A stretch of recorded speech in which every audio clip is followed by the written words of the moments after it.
Clássico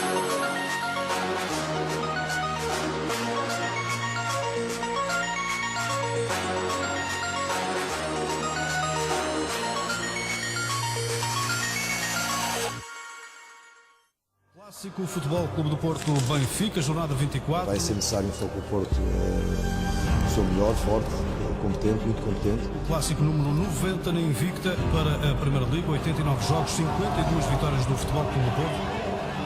Darmos tudo em prol do clube e fazer de cada jogo como se fosse o último da época.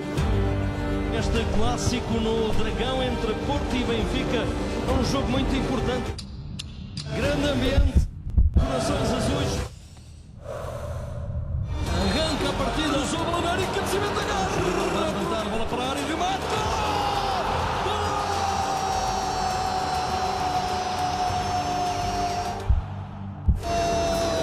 Tirou outra vez. Segunda posta, atenção, cabeceamento. Pontapé.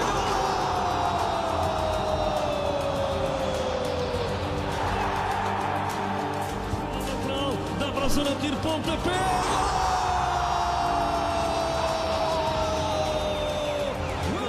Saiu Nico Otamendi no Benfica por expulsão. Atenção, pode ser mais um. Gol! Bola na área, cabeceamento. Gol! Gol! 5! La Manita!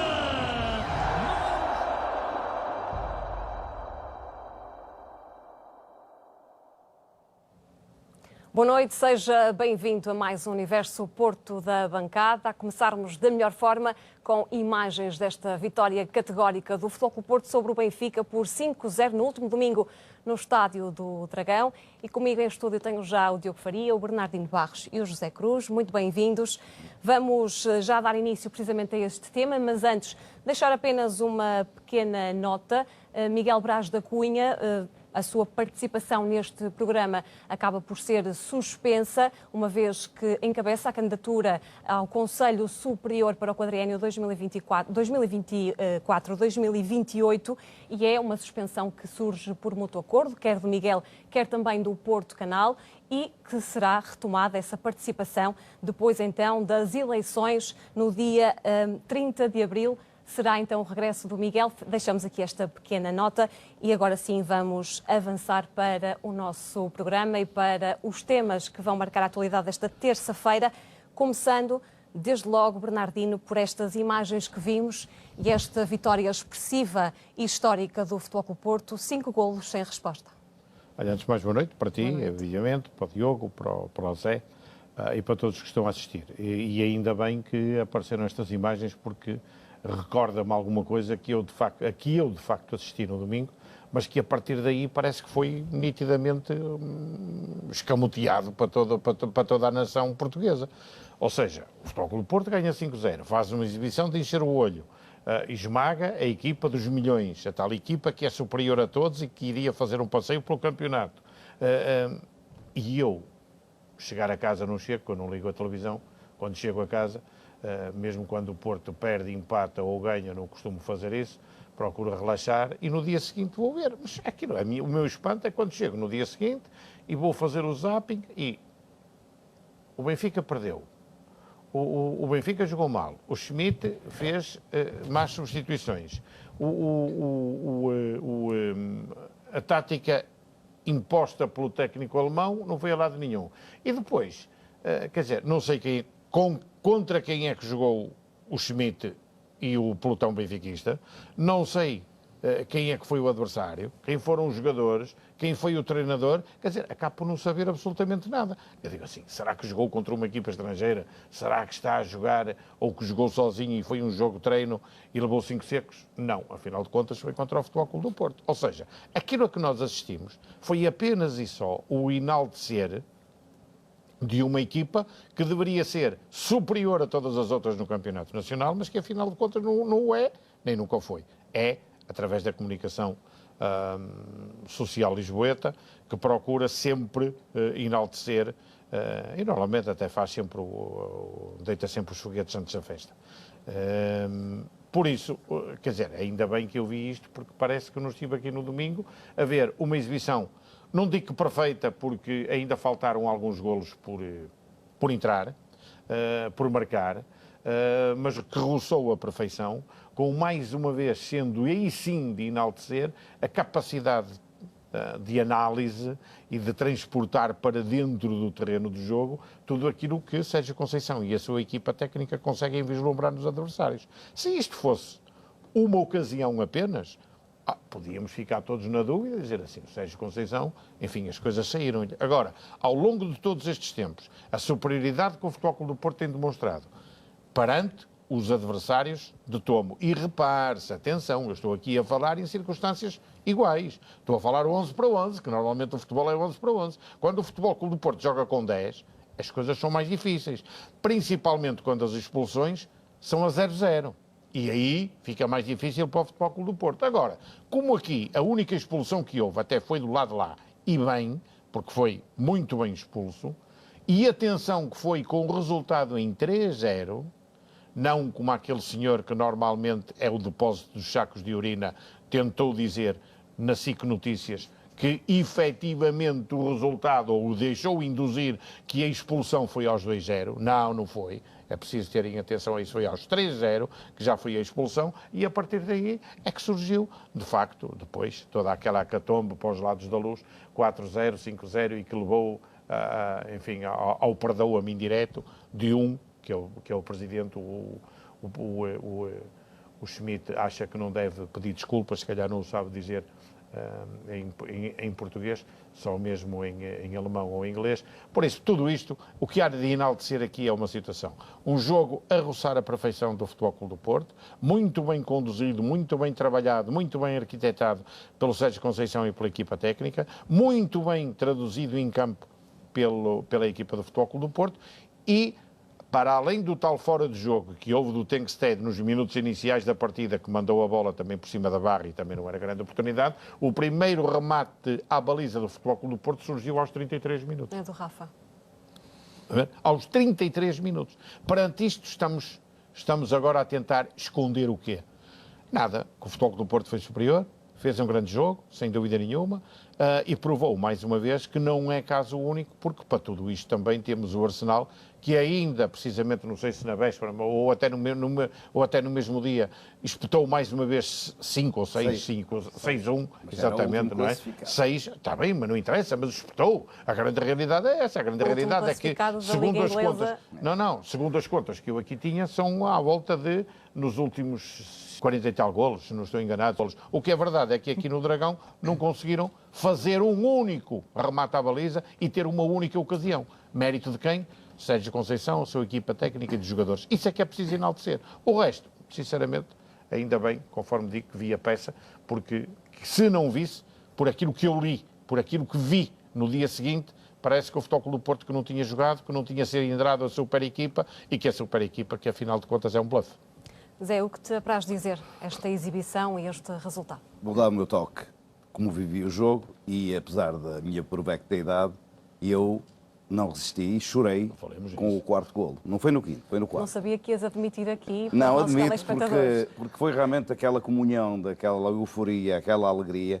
Porque, como diz o Sérgio Conceição, todas as vitórias são importantes. Mas só se deve comemorar exuberantemente os títulos. E para chegar aos títulos é preciso estas vitórias. Mas esta vitória foi muito importante. Porque parece que há um cometa que tem aquela periodicidade, todos os cometas fazem as passagens de tanto em tanto tempo. O Halley é de 76 em 76 anos. O cometa dos 5-0 sobre o Benfica começou há 28 anos e repete-se de 14 em 14 anos. Foi há 28 anos, há 14 foi em 2010, 2011 e agora, 14 anos depois, cá estamos nós com mais um 5-0.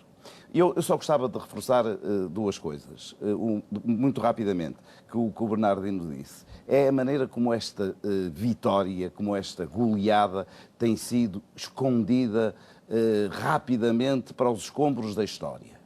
Sinceramente, é isso que me parece, estão a tentar esconder esta goleada. E, curiosamente, todos os resumos de todas as televisões começam com o lance do Tengsted, que está bem fora de jogo e que nem chegou a atingir a baliza, nem permitiu a defesa do Diogo Costa. Todos não, e antes disso, o canal começa com uma oportunidade do PP. É que não é essa, é que há outra.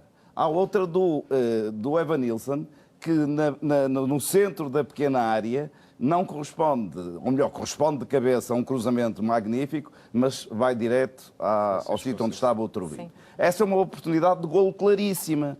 E depois desta do Tankstead, nenhum resumo mostra, há uma ou outra também na pequena área do Galeno que desvia a bola muito bem e que ela roça um poste. Mas isto são apenas pormenores para vincar este frenesim mediático de esconder a realidade. E a realidade é que o Futebol Clube do Porto foi muito, muito, muito superior ao Benfica neste jogo. Na minha opinião, tem sido superior todo o ano, porque o Benfica joga muito mal. Não digo o mesmo do Sporting, como disse aqui a semana passada, o Sporting tem estado a jogar muito bem e é um sério candidato, e justo candidato, apesar dos empurrões que levou da arbitragem no início do campeonato, como todos nos lembramos. Agora, eu, em relação também ao que o Sérgio Conceição disse, eu sei que os títulos ficam para sempre, mas há títulos que se vão desvanecendo na nossa memória, até porque, felizmente para os esportistas, eles têm sido muitos, muitos e bons. Mas vitórias como esta podem correr 100 anos que nunca nos esqueceremos dela. Diogo, presidente do Futebol Clube do Porto, Jorge Nuno Pinto Costa, concedeu uma entrevista ao jornal O Jogo, onde fala desta vitória, fala de uma exibição perfeita, uma vitória extraordinária, e acaba por revelar uma mensagem que partilhou com os jogadores ao almoço e que parece ter feito eco junto do plantel orientado por Sérgio Conceição. Sim, é verdade. Foi uma mensagem bonita que aparentemente tocou nos jogadores, que terá contribuído para que se apresentassem motivados, como efetivamente se apresentaram, e é mais um pormenor que revela a importância do presidente do Futebol Clube do Porto em todos os momentos. Porque tem-se falado muito, por exemplo, nos últimos dias, até disto que o Zé falou agora, do tal cometa dos 14 em 14 anos, que eu acho que é bastante triste, porque pensarmos que só daqui a 14 anos é que voltamos a ganhar 5-0 ao Benfica, acaba por ser um bocado desanimador. Eu espero que esta regularidade... Ganhar por 5-0. O quê? Ganhar por 5-0. Sim, mas pronto, mas se pudermos ganhar 5-0 no próximo, sim, melhor, não é? Não, ter de esperar... podemos diminuir o período do cometa. É isso. É desejável. Claro, mas que ele volte rapidamente. Que ele volte sempre. E, de facto, o elemento comum a estas 3 vitórias por 5-0 é o presidente, Jorge Nuno Pinto da Costa, que era o presidente em 96, em 2010, em 2024, com responsabilidades na escolha dos treinadores, dos jogadores, disso tudo. Por isso é um pormenor importante. E eu acho que esta vitória, acima de tudo, foi merecida, foi justa, porque esta equipa tem sido muito massacrada por injustiças, por erros de arbitragem, como vamos ver mais à frente, que têm como consequência o facto da classificação não corresponder. Quem olhar para a tabela classificativa e ver os pontos do Futebol Clube do Porto, aquilo não corresponde à realidade da equipa. O Futebol Clube do Porto não é a terceira melhor equipa portuguesa e não está àquela distância de qualidade dos dois da frente. E provou na Liga dos Campeões, onde foi a única que conseguiu ter uma prestação decente, tanto que entraram lá 3 e já só está uma, e é o Futebol Clube do Porto, e que na primeira mão dos oitavos fez uma excelente exibição, como o Bernardino salientou há pouco, e um bom resultado, uma vitória perante uma das melhores equipas do mundo, como é o Arsenal. Mesmo em jogos com o Benfica, o Futebol Clube do Porto tinha perdido 2 jogos com o Benfica já esta temporada, que se nós nos recordarmos, eu acho que a primeira parte do Futebol Clube do Porto na Supertaça foi melhor do que neste jogo em que ganhou 5-0. Foi um massacre. A primeira parte da Supertaça foi um festival de golos falhados. Depois foi mais um jogo em que o João Neves devia ter sido expulso, não foi. O Pepe foi expulso. O Futebol Clube do Porto acabou com 10 e perdeu por 2-0. Na Luz ficou a jogar com 10 ainda na primeira parte. Por isso, houve uma série de circunstâncias. E agora, em igualdade de circunstâncias, viu-se a diferença de qualidade do treinador, dos jogadores, das equipas, do que joga a equipa do Futebol Clube do Porto comparado com o Benfica, e por isso aquilo que a Europa já nos dá a entender, que é o Futebol Clube do Porto é muito melhor do que eles na Europa porque é melhor. E ontem no domingo, provou no campo essa qualidade e provou mais uma série de coisas, o plantel muitas vezes criticado, os jogadores. Eu olho para o 11 inicial do Futebol Clube do Porto no jogo de domingo e vejo 3 jogadores da formação do Futebol Clube do Porto como titulares e com prestações excelentes, e que acho que ninguém duvida de que são 3 jogadores com um futuro no futebol mundial, como o Diogo Costa, o João Mário e o Francisco Conceição. De resto, Francisco Conceição, uma contratação desta temporada que foi muitíssimo criticada, até por adeptos do Futebol Clube do Porto, alguns deles notáveis, que falaram que era um favor ao treinador, que era uma série de coisas. Agora estão, obviamente, de bico calado e a elogiar as prestações magníficas do Francisco Conceição. Uma dupla de centrais em que o Pepe dispensa palavras pela qualidade que mantém aos 41 anos. O Otávio está a começar e as sensações são excelentes destes primeiros jogos. O Wendel, também muito criticado durante muito tempo, está na seleção brasileira e a fazer excelentes jogos. Um meio-campo com 2 jogadores contratados esta época que me parece que se pode dizer que foram 2 contratações magníficas, que estão a prová-lo completamente, o Alan Varela e o Nico Gonçalves. Depois, jogadores como o Galeno, super criticada também a contratação dele, um patinho feio, e é um patinho feio que marca muitos golos, que faz assistências, marcou 2, assistiu 1, no Arsenal marcou, tem marcado com uma grande regularidade, principalmente em jogos deste nível, e depois jogadores como o PP, como o Evanilson, ainda relativamente jovens, brasileiros, com imenso potencial e também já com provas dadas. Por isso, os cenários que se pintam muitas vezes em relação ao Futebol Clube do Porto não são verdadeiros.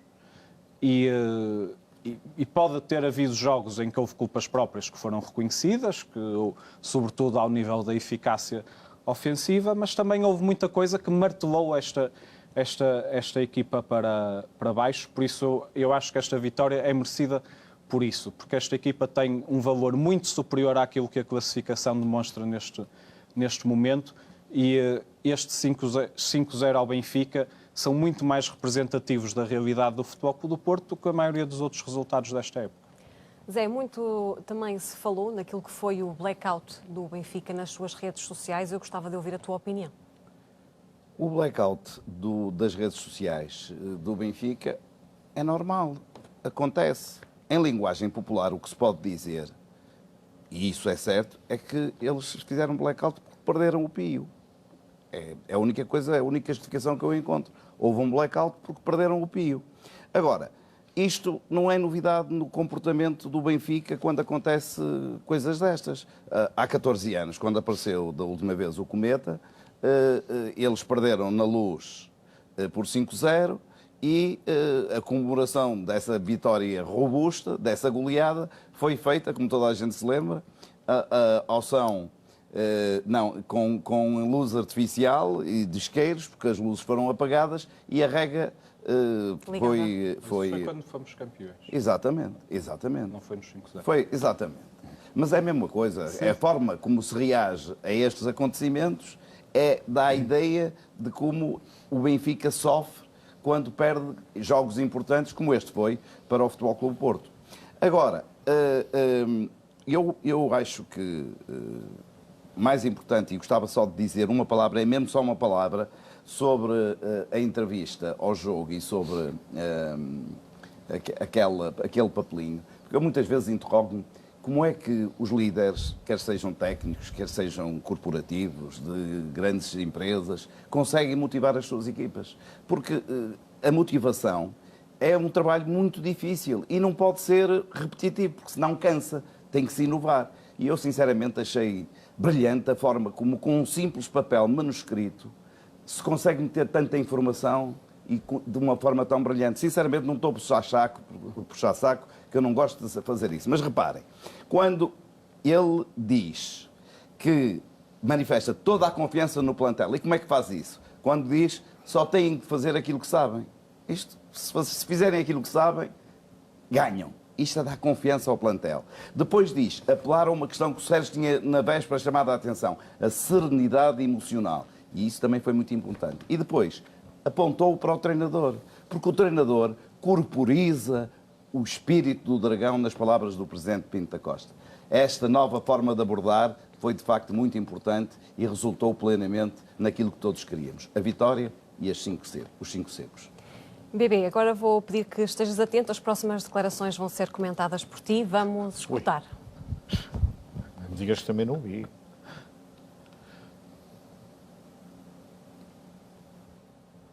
Enquanto a nossa realização procura aqui as declarações, apenas contextualizar lá para casa, levantar o véu, caso não acabemos por encontrar essas declarações.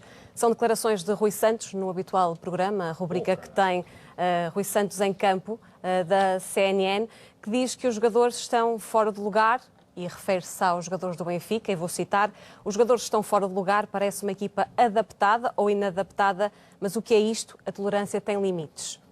Olha, eu não vi, e é verdade, eu cheguei a casa, não vejo o Porto ganho, perca ou não, e muito sinceramente não ligo muito a estas coisas. Agora, as redes sociais vão-nos trazendo, de facto, excertos, e um dos excertos que vi, não sei se era este em que ele falava precisamente não viste, isso, mas já podemos ou mostrar, vamos então qualquer. ver essas Ora, declarações. Então vamos lá.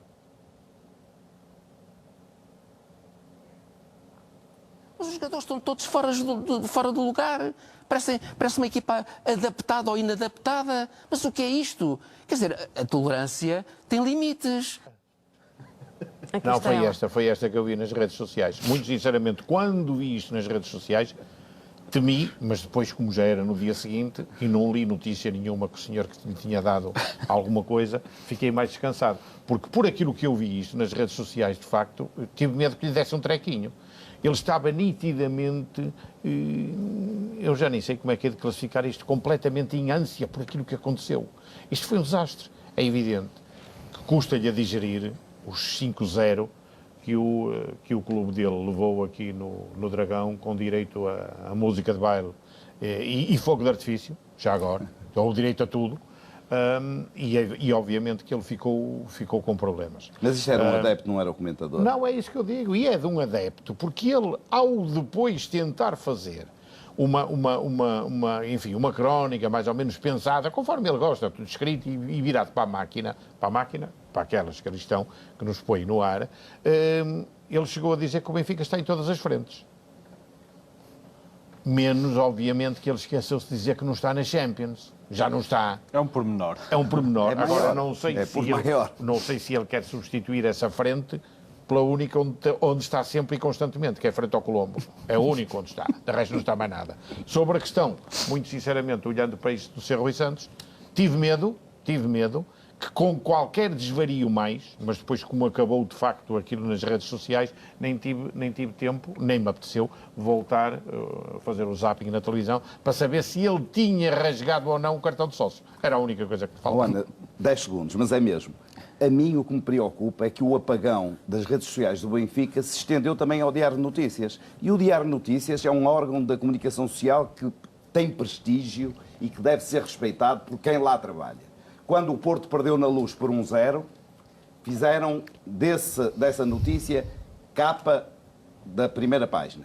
Estava presente na capa com fotografia e tudo. O Porto, no domingo, ganhou por 5-0, na segunda-feira, nenhuma menção na primeira página. Isto não são critérios jornalísticos. Isto é uma vergonha jornalística. Vamos escutar mais umas declarações e, Diogo, a palavra a seguir é para ti, por isso peço que prestes atenção. Vamos ouvir.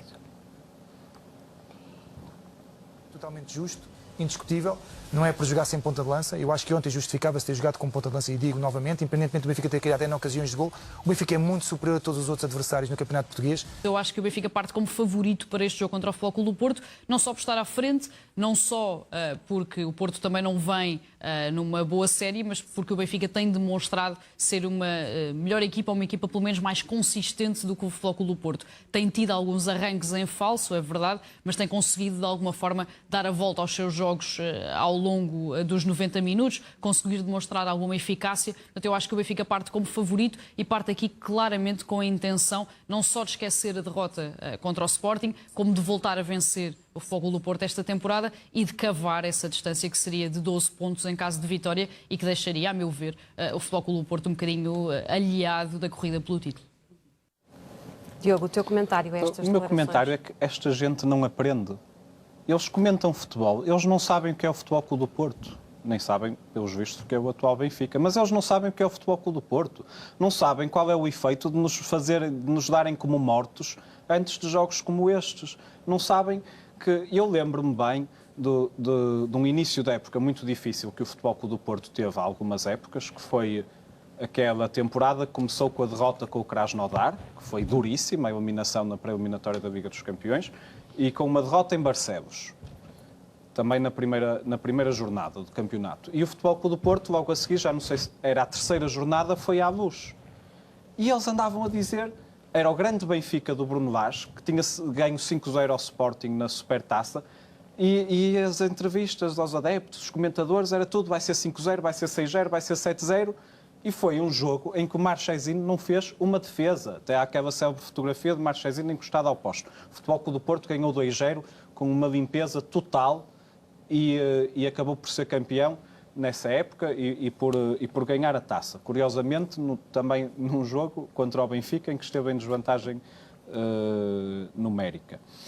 E lembra-me também o Rui Santos, que é durante essa época, aquele senhor que vínhamos há pouco, aquele gelado, não é? Aquele que gosta de fazer aquelas figurinhas mascarado de palhaço. Não, isso é quando não está. Mascarado é de gelado. Que precisamente nessa época sentenciou, depois de um jogo qualquer que o Benfica ganhou, que o Benfica era grande demais para o futebol português, que era a Juventus de Portugal. Curiosamente, desde essa altura, o Benfica teve 4 anos sem ganhar, voltou a ganhar na época passada, e como se viu. E a Juventus também nunca mais ganhou nada. Mas ele dizia que o Benfica era a Juventus de Portugal no sentido de ter uma hegemonia impressionante, que era grande demais para o futebol português. Isso é tudo uma tanga. É verdade. Eles gastaram 200 milhões de euros em transferências nas últimas 2 temporadas. Mas vê-se no campo qual é a diferença entre quem gasta 200 milhões e quem gasta muito menos e quem forma jogadores como o Futebol Clube do Porto forma. Por isso, até... Eu ia dizer, tenho pena, mas estaria a mentir, porque na verdade não tenho pena nenhuma deles, quero lá saber, não é? Estou-me a marimbar para esta gente. Não só não tenho pena, como acho graça. E eu espero é que antes do próximo Benfica Futebol Clube do Porto, Futebol Clube do Porto Benfica, seja o que for, que eles façam todas estas figuras, que façam isto para sempre, porque eu tenho a certeza que o Futebol Clube do Porto vai continuar a dar-lhes muitos desgostos e eles vão continuar a não aprender, porque não sabem mais. Zé, muito rapidamente, e vamos ver essas imagens, os adeptos que estavam na zona afeta aos adeptos do Benfica, naquela caixa de segurança, exibiram tochas durante o Clássico. Estamos agora a ver esse momento. Em relação aos adeptos do Benfica que estiveram presentes, eu quero dar uma palavra de apreço, porque apesar do avolumar do resultado, eles apoiaram sempre a equipa. O Benfica, os jogadores, os treinadores, o presidente, podem queixar-se todos, menos dos adeptos, que apoiaram sempre a equipa. E isso é um facto ninguém pode contestar. Agora, isto continua a ser um perigo. Eu não sei como é que eles conseguiram entrar com as tochas para o estádio, mas devem-nas ter escondido nas partes íntimas ou qualquer coisa assim. Agora, isto é um perigo, porque aquilo podia cair para a bancada que fica abaixo do sítio onde eles estavam e atingir os adeptos portistas que lá estavam. Ou os adeptos até do Benfica que lá estivessem misturados. Não é isso que está em causa. Sim, e, portanto, ter sido convidados. Claro, é evidente. Agora, há outra coisa que eu também compreendo. Eles acenderam as tochas, já que as tinham lá, vamos gastá-las. E também com uma fé e esperança de que aquilo resultasse como se fossem velas e pudessem rezar aos deuses para que o resultado não passasse dos 5.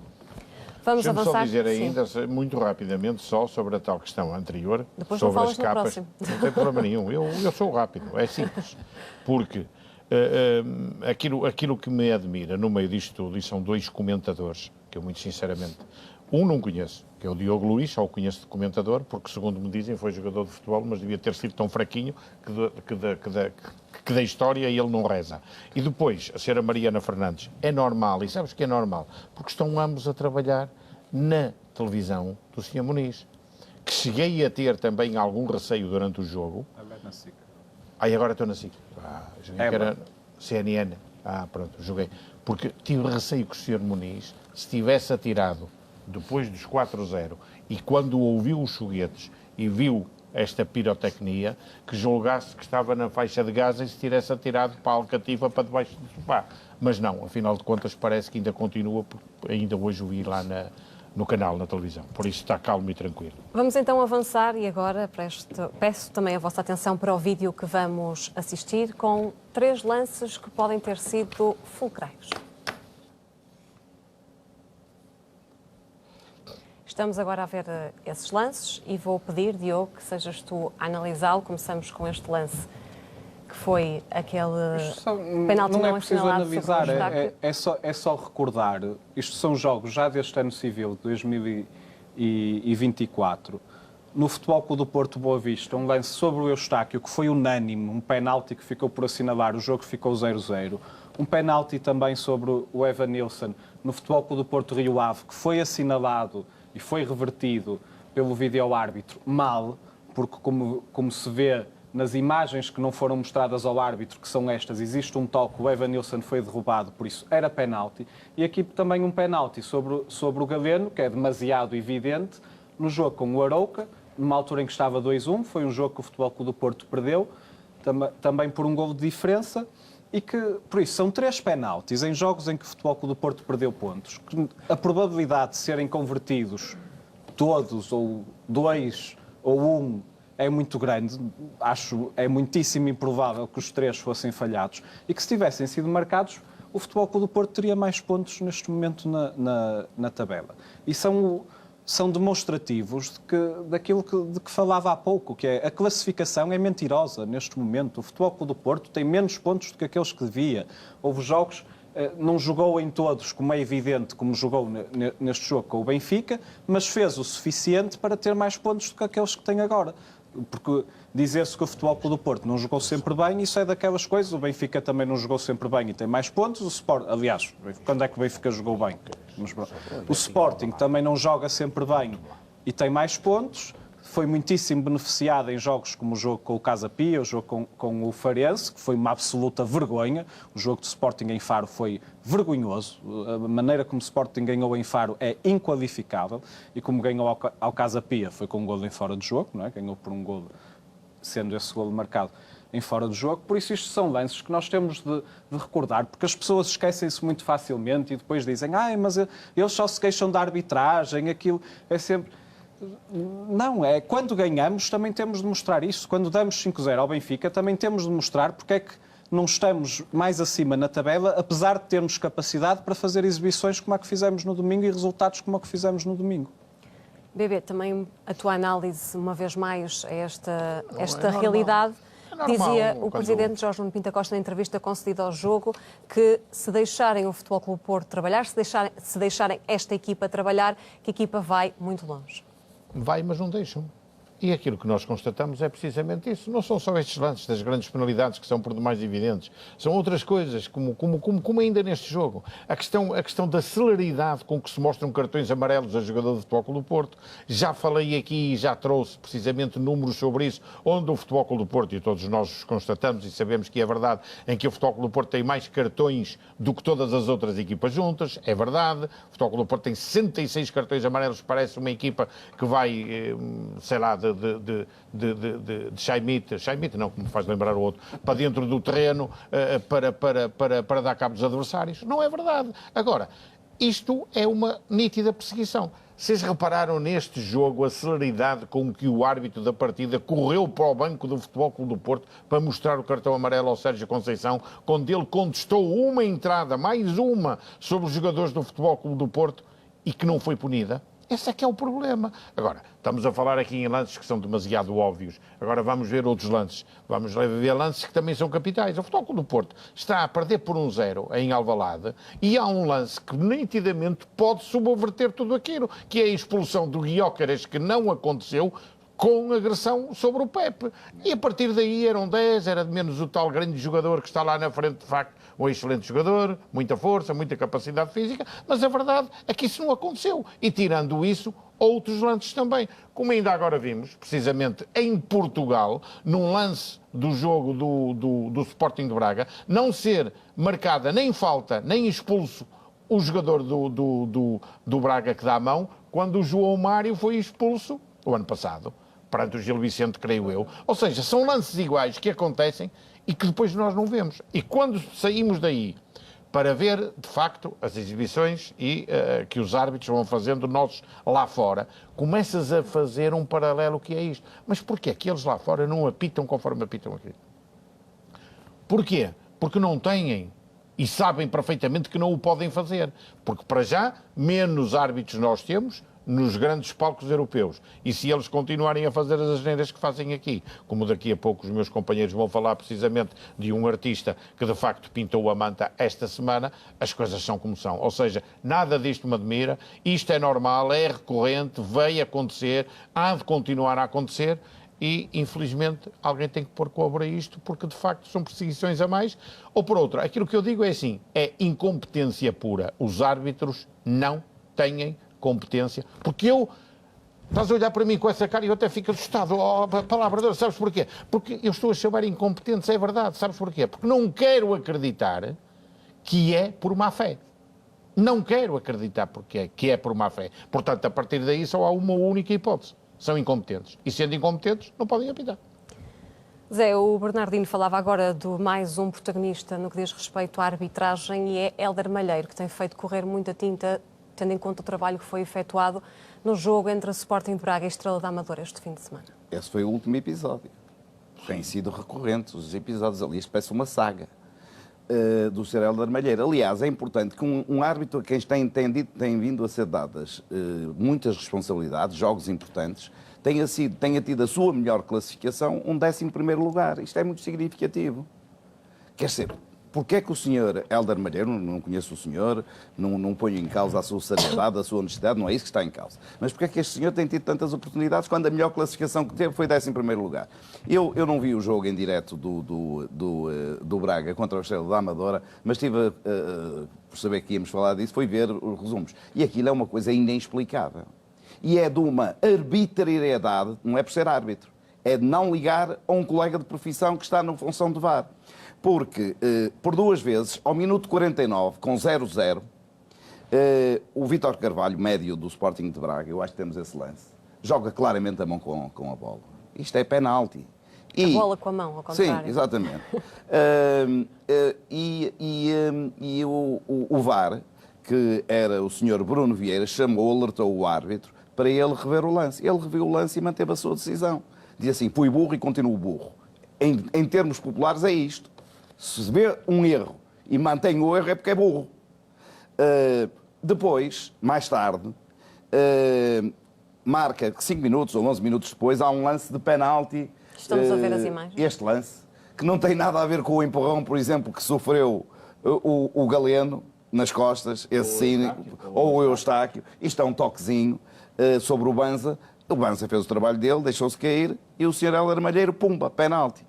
Foi outra vez chamado pelo VAR, que é um colega de profissão do Sr. Hélder Malheiro, e manteve a sua decisão. Isto é incompreensível. Eu, já agora, só para perceber porque é que este senhor continua a ter tantas oportunidades, fui ver um blog que se chama Influência Arbitral. Eu não sei quem é que faz o blog, não sei quem, mas há decisões interessantes, porque o saldo oficial de decisões arbitrais favoráveis aos 3 grandes é assim.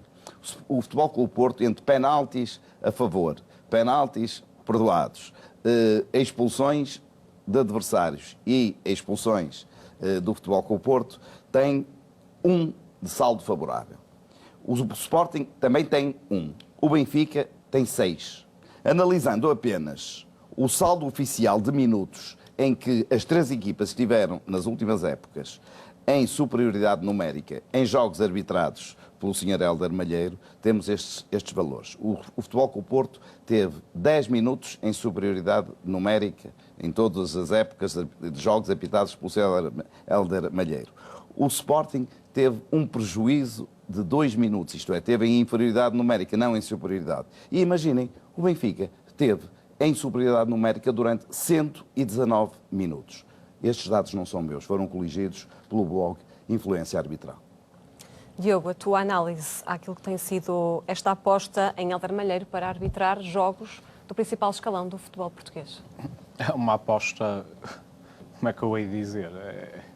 É uma aposta falhada pela incompetência dele, mas eu não sei se isso é uma falha, não é? Pretendo, se as falhas dele são encaradas como falhas, porque efetivamente o Sr. Hélder Malheiro é protagonista de um conjunto de erros e de situações que são graves e que são indiciadoras de uma tendência não é? De uma tendência contra o Futebol Clube do Porto. Engana-se contra o Futebol Clube do Porto ou tem atitudes em que perde a cabeça em jogos do Futebol Clube do Porto. Eu recordo que o Sr. Hélder Malheiro foi denunciado por provocações a jogadores do Futebol Clube do Porto, nomeadamente no jogo da Taça da Liga, no Estoril, em que ele disse ao Francisco Conceição: estás marcado. E disse a verdade. Disso não podemos acusar, porque de facto, sendo o Francisco Conceição um dos jogadores com mais cartões amarelos do campeonato, só podemos dizer que Hélder Malheiro... Ele tem dotes divinatórios, ele estava a dizer: estás marcado para ir para a seleção. Então, agora já toda a gente está a dizer. Pois... Mas não era isso certamente que ele queria não era dizer. isso. Não era acho isso. que, Ele marcado era na a classificação arbitragem. dos amarelos é que reflete mesmo o que Hélder Malheiro disse. É o senhor, que eu já não sei se as pessoas se recordam, mas num jogo que não foi... Agora já nem sei se foi na época passada ou há 2 épocas, em Mafra, um jogo para a Taça de Portugal, em que o Gruitch é alvo de uma daquelas entradas que na gíria se diz que são assassinas, aquelas entradas em sola nitidamente para cartão vermelho, que não foi na época passada, não é? O árbitro era o Sr. Hélder Malheiro. O que é que aconteceu? O Gruitch sofre a falta. Nada. Nenhuma ação sobre o adversário. O Sérgio Conceição, indignado, dá um chute na bola, numa bola que tinha à beira dele, foi expulso. Por isso, num lance em que o Gruitch é agredido e em que um adversário do Futebol Clube do Porto devia ser expulso, o Sérgio Conceição foi expulso pelo Sr. Hélder Malheiro, que foi, curiosamente, o primeiro a expulsá-lo enquanto treinador em toda a carreira e que tem um histórico também a esse nível. Por isso, é difícil não olhar para erros que ele comete em jogos do Futebol Clube do Porto ou em jogos de adversários diretos do Futebol Clube do Porto ou de adversários que estão próximos do Futebol Clube do Porto, como reflexo de uma coincidência, um azar muito grande do Sr. Hélder Malheiro, que quer prejudicar sempre o Futebol Clube do Porto. Tem esse azar. A incompetência dele dá sempre para o mesmo lado. Avançamos agora para falar de José Marinho, funcionário do Benfica, que também foi comentador da BTV. Foi condenado em tribunal pelas declarações bem conhecidas, em que disse: o Futebol Clube do Porto é uma organização criminosa. Saiu agora então esse resultado hoje em tribunal e acaba por ser condenado. São coisas que vão acontecendo. E muitas das vezes é necessário, de facto, saber aquilo que se diz e não mandar só bocas pela boca fora. Tenho um longo historial, de facto, de amizade com o Zé Marinho. Trabalhei com ele em diversos sítios, quando ele andou cá no Porto, de maneira que conheço bem. E sei que às vezes também dizemos coisas, enfim, na inflamação e que não são tudo aquilo que nós normalmente queremos dizer. Mas depois, conforme eu costumo dizer também aqui, o grande problema é quando sentamos o cu no mocho, que aí já não há nada que nos valha e lá vem o castigo. É evidente que uma questão de 1.400 euros, salvo erro, não é grande, não é relevante, não é muito, mas de qualquer das maneiras, conhecendo o Zé como conheço e solidarizando-me com ele e com esta pena que teve, a única coisa que tenho a dizer é: Zé, não quero que amanhã tenhas algum problema no teu pequeno almoço, que te falte o croissant, portanto, está aqui o croissantzinho para amanhã, para tu tomares o teu pequeno almoço e estares perfeitamente à vontade sobre ele. Não sei se, aliás, tens com também vontade, é... bebê, se queres que Aliás, ele até é de uma confeitaria, e não posso dizê-lo o nome, porque seria publicidade, é de uma confeitaria bem reconhecida e com um grande renome na cidade do Porto e que ele também gosta muito. Por isso, para o meu amigo Zé, cá está o pequeno almoço da manhã. Zé Cruz, neste eu caso. Eu com o coração também sou o Zé. Também mereço mais. Mereço mais. Porque eu também conheço o José Marinho de outros tempos, mas acho que o que ele disse é de uma leviandade extrema. O Futebol Clube do Porto é uma instituição que tem o maior número de títulos internacional deste país. E ele brinca com a instituição apelidando-a daquilo que se pode dizer, que não se pode dizer sequer da máfia. Eu disse muito mal do Benfica, mas era incapaz de pôr em causa o nome da instituição Benfica, que é respeitável. E é isso que exigimos. Que haja reciprocidade. Na crítica, pode ser dura, pode ser implacável, mas há valores que não podem ser ultrapassados. Principalmente quando, como diz o Bernardino, chega a altura de sentar o rabinho no mocho, no tribunal, e não apresentar uma única razão para fazer estas afirmações levianas e estúpidas. E ele calou-se no tribunal. Isso é pior. Portanto, a pena é sória. É uma multa, mas é um cartão vermelho ao vermelhíssimo que não consegue conter os comentários a favor do Benfica. Às vezes é preciso ponderar, baixar o ânimo e ser racional e não irracional. Diogo, também novidades sobre a justiça para Mateus Reis, que à data dos factos tinha sido ilibado pelo Conselho de Disciplina por ter agredido um apanha-bolas no jogo da época 2022-2023, no jogo entre o Futebol Clube do Porto e o Sporting. À data foi então ilibado. Hoje o Ministério Público faz saber que será então acusado por ofensa à integridade física do tal jovem. Sim, é um caso em que estamos a ver as imagens. O Mateus Reis do Sporting, no jogo da época passada no Estádio do Dragão, agrediu um apanha-bolas, uma criança de 13 ou 14 anos. Na altura, foi um jogo que ficou marcado por alguns incidentes, porque os jogadores, a equipa, o Sporting em geral, é sempre apresentado pela comunicação social como clube da correção, da integridade, são todos muito corretos, e depois tem uma série de comportamentos que são um lixo, que é o que isto foi, porque agredir... Eu tenho tolerância, admito, quando os jogadores pegam entre eles no calor do momento, que pronto... Agora, agredir uma criança é uma coisa absolutamente inqualificável, foi isso que fez o Mateus Reis, mas mais inqualificável ainda do que aquilo que fez o Mateus Reis é o que a Justiça Desportiva fez, foi fazer de conta que isto não aconteceu. Foi arquivar isto, exatamente. Arquivar uma coisa destas. A Justiça Desportiva, que devia ser a primeira a atuar rápido, em força, as imagens são inequívocas, não há aqui nada para dúvida nenhuma, não é preciso virem testemunhas, não é preciso perícias médicas, não é preciso nada. É olhar para as imagens e ver o que o Mateus Reis fez em pleno jogo. Que a equipa de arbitragem não tenha atuado já é uma coisa um bocado discutível, mas que o Conselho de Disciplina tenha arquivado isto é uma pura vergonha. 2 anos depois, quase 1 ano e meio depois, o Ministério Público vem deduzir acusação contra o Mateus Reis, que por isso irá ser julgado, a não ser que entretanto haja instrução e se safe, mas perante as imagens não me parece que isso seja muito provável, porque basta olhar para ali e percebe-se aquilo que aconteceu. A Justiça Civil está a atuar. A Justiça da República. Mas está a atuar, a Justiça da República está a atuar perante uma coisa que é crime, que é uma agressão a uma criança, no contexto de um espetáculo desportivo. Por isso, isto é mais uma pedra que contribui para o descrédito de um Conselho de Disciplina que está ligado a decisões absolutamente inenarráveis, como o arquivamento das situações que envolvem o Benfica, os casos de corrupção, que em tribunal... É que isto é sempre a mesma coisa. Compensa cometer crimes, se bem que aqui não vejo eu vejo qual é a vantagem de corromper adversários para o Benfica ganhar. Aqui não vejo qual é a vantagem de agredir uma criança, não há vantagem nenhuma, mas compensa no sentido em que, em termos desportivos, não se passa nada.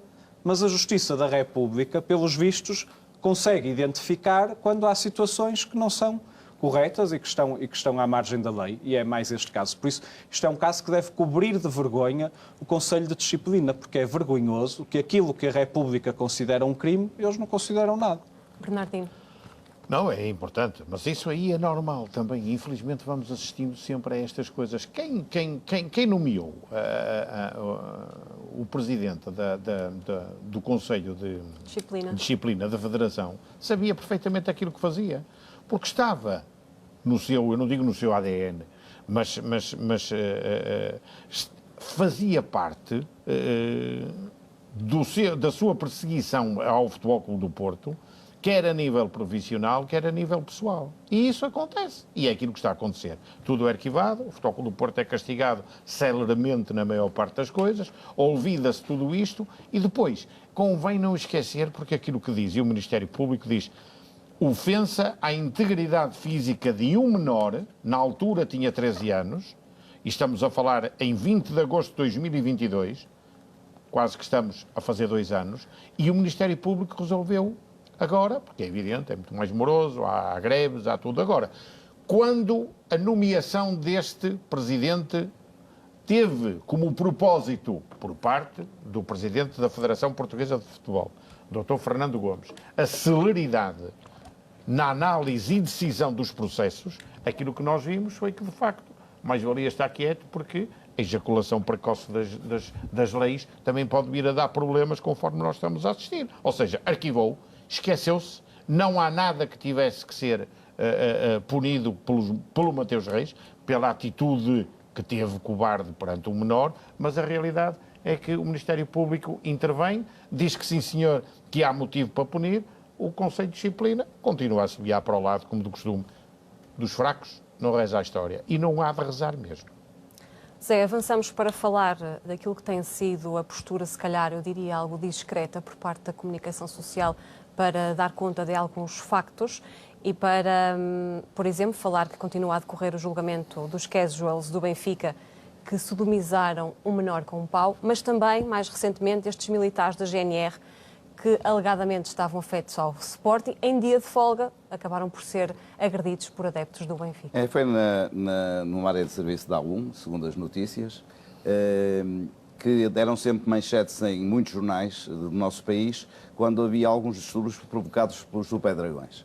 Agora, casuals do Benfica a agredir agentes da autoridade, ainda que há civil, por serem apenas adeptos do Sporting e terem ido ver ao Estádio José Alvalade o jogo da primeira mão das meias finais da Taça de Portugal, eu acho isto, isto é quase surreal, isto só num filme daqueles feitos malucos em que o guião ninguém o entende e tal, e que as coisas no fim lá se compõem. E lá se compõem porquê?